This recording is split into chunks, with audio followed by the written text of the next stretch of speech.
Oral sex is a common practice in erotic encounters. However, if precautions are not taken, their practice can carry some risks, especially for oral health. In this post, we talk about the relationship between oral sex and oral health. Hello, I'm Pardiñas, a specialist in oral surgery and periodontics. Today we're going to speak about oral sex.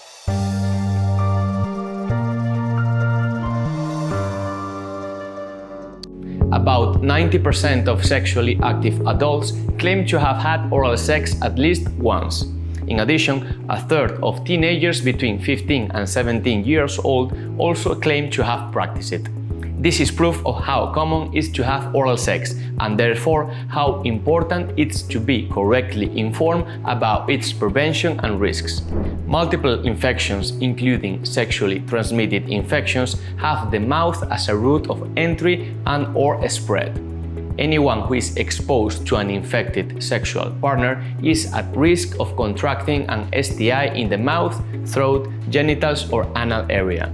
The risk may depend on factors such as the type of infection, the type of sexual practice, exposure to bodily fluids, the frequency and diversity of sexual partners, the quality of oral and genital hygiene, or the use of protective measures. It's possible to contract an STI in the mouth from having oral contact with the genitals or anal area of an infected person.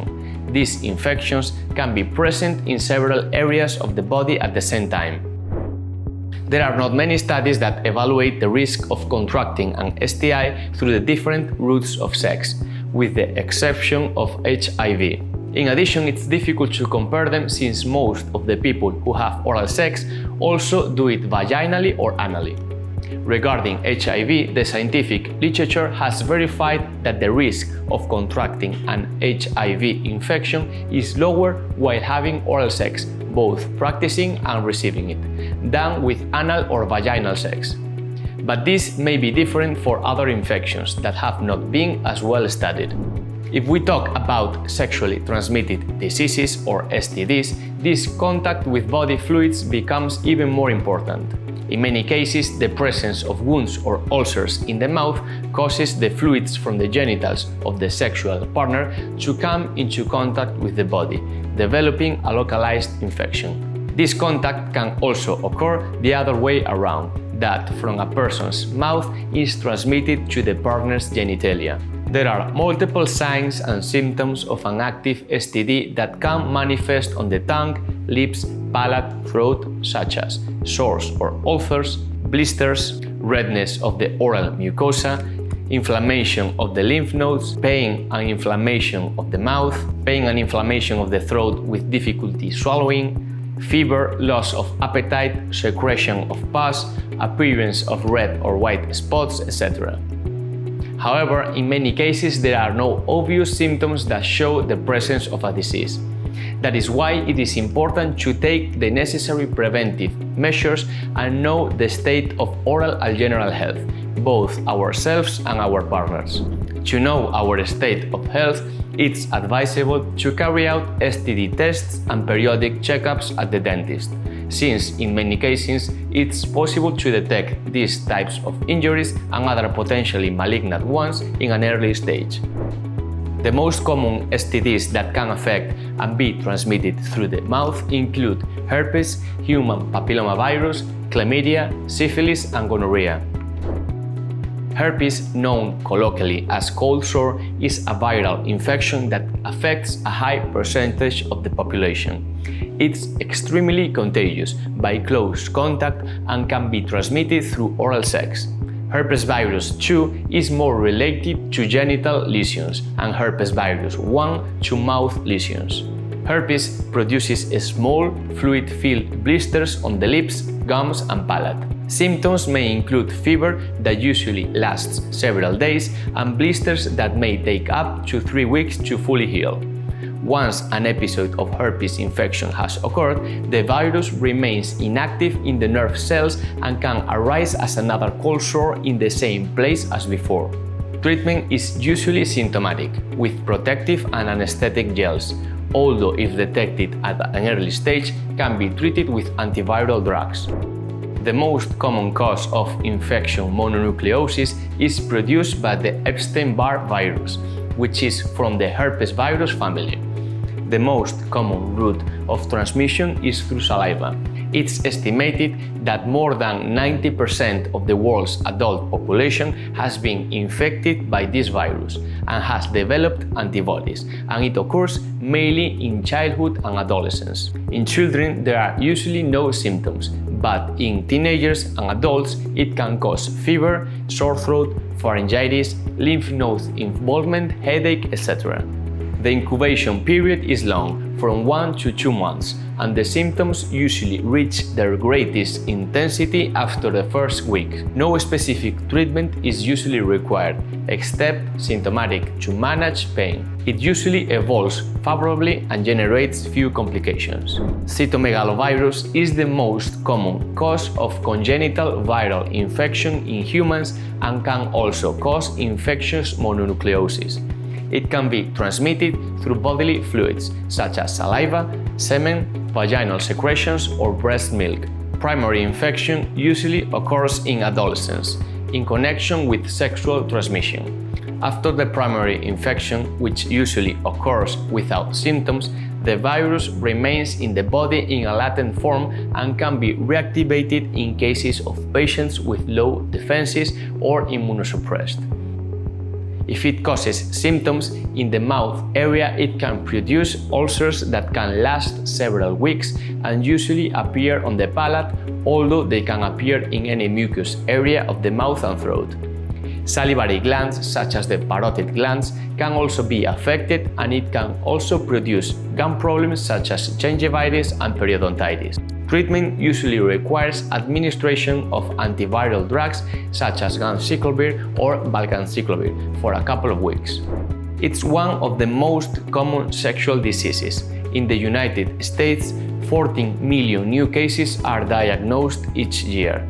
There are multiple strains of the HPV virus, and several of them can affect the mouth and throat, producing lesions in the form of papilloma or warts. They often show no symptoms, and treatment is usually surgical excision. High-risk strains are associated with the development of oral and throat cancer. It's a disease caused by the bacteria Treponema pallidum, whose only natural reservoir is humans. The bacteria enter the body through wounds or cuts that may be in the mucosa from sexual contact. Immediately, there is a local multiplication and invasion of the area. Usually, the lesion in the mouth, called syphilitic chancre, appear after 1 month of incubation and usually affect the lips and tongue. These sores are very contagious and often painful. Treatment is usually with antibiotics, and it's important to treat it in time, since it could evolve into secondary and tertiary syphilis, affecting other organs such as the heart or nervous system. Gonorrhea is a bacterial infection that can affect the mucous membranes of the mouth and throat. Sometimes it goes unnoticed because the symptoms are usually mild and can be mistaken for a common throat infection. If left untreated, it can lead to long-term problems such as infertility. Treatment is usually with antibiotics. It's a bacterial infection that can cause a sore throat, but it does not usually present symptoms, which may also go undetected. Like the rest of STDs, it's transmittable by contact with bodily fluids through oral sex. It is easily treated with antibiotics. It's the virus that causes AIDS. It's contagious through contact with blood, semen, vaginal fluids, and breast milk. Saliva has a minimal risk of infection. In the mouth, it usually presents with the appearance of other lesions such as fungal infection or Candidiasis, hairy leukoplakia, necrotizing gingivitis, and other types of viruses such as herpes. Current treatment includes antiretroviral therapy. Inflammation of the liver is known as hepatitis. This may be due to infections, viral or bacterial, autoimmune diseases, or toxicity, as in the case of alcoholism. The most common oral manifestations of these infections are xerostomia or dry mouth, bleeding gums, bad breath, bleeding from oral tissues, lichen planus, leukoplakia, salivary gland involvement, and telangiectasia. These are the most common hepatitis viruses. It's transmitted mainly through the digestive tract. due to the consumption of contaminated water or food that has been in contact with infected feces. Therefore, it can also be infected by performing oral anal sexual practices. It usually has an incubation period of 2 to 6 weeks, and the infection is usually mild and heals on its own, not requiring specific treatment. The hepatitis A vaccine may be recommended in patients with frequent anal sexual practices and in those infected with hepatitis B or C. Transmission usually occurs parenterally, like shared use of syringes, being tattooed with non-sterile material, piercings, etc. Also by direct contact with body fluids such as blood, saliva, semen or vaginal secretions, and from mother to child during childbirth. The incubation period is usually longer than 1 to 4 months, and it can manifest with fever, joint pain, weakness, yellowing of the skin, etc., although it can also occur without symptoms. It usually heals on its own, although in some cases the infection may become chronic and require treatment. In this situation, the person becomes a carrier and therefore can be infected through unprotected sexual contact. The hepatitis B vaccine is usually mandatory and applied as early childhood. It's estimated that 170 million people in the world have hepatitis C, being one of the most common causes of cirrhosis. The transmission mechanism is similar to that of B. Most infected people don't present symptoms, but on some occasions, fatigue, nausea, fever and general muscle aches may manifest, or with lichen planus or involvement of the salivary glands if we focus on the mouth. Acute symptoms appear 30 to 90 days after infection and in some cases do not require treatment because it's eliminated by the immune system itself. However, in a high percentage of cases, the virus does not disappear and can become chronic. There is currently no vaccine for hepatitis C, but certain drugs have recently been discovered to treat it. Candidiasis is an infection caused by the fungus Candida albicans. This fungus is part of the normal vaginal flora, so it's not considered sexually transmitted.